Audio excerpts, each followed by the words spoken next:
Our reaction, if it becomes an emotional one, is going to lead to more uncertainty.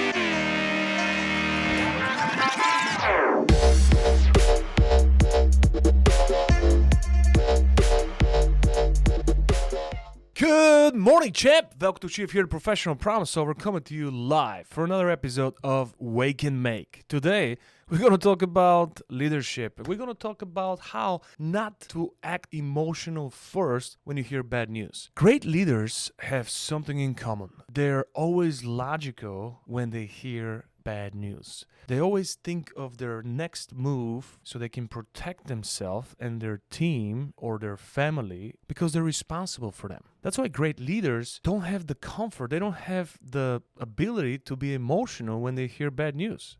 It's so critically important for them to be responsible and logical instead of emotional, because if they don't, then many other lives are impacted. So great leaders are actually mentally strong because when they hear bad news, they act logically instead of emotionally. I remember Godfather, Marlon Brando and Vito Corleone.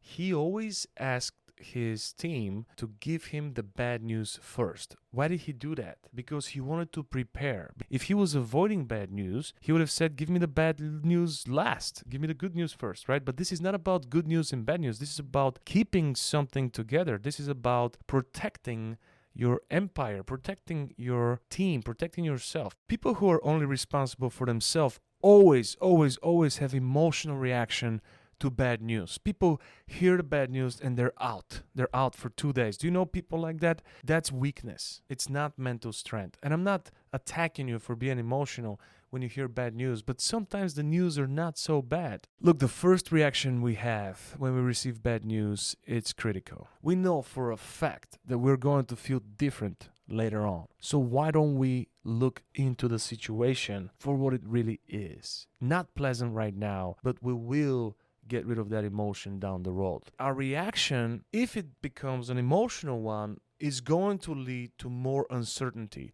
There is no progress in the problem. Problem is not being solved. So it continues to stink. It continues to grow. And by the time we heal from the emotion, it might be too late. Every one of those bad news is time sensitive. So unless we take logical steps, unless we think about our 5 next moves, we might miss the opportunity to turn this problem into an opportunity. Does that make sense? Even though it feels like a gut punch, it doesn't mean necessarily that it's a bad thing. There are so many problems in my life that I end up turning into opportunities because I have this approach, because I have this mindset. Think of all potential outcomes, positive and negative. When you hear bad news from now on, give the logic a priority so you could heal faster, become certain and clear when no one is expecting you to. Let's make it a great day.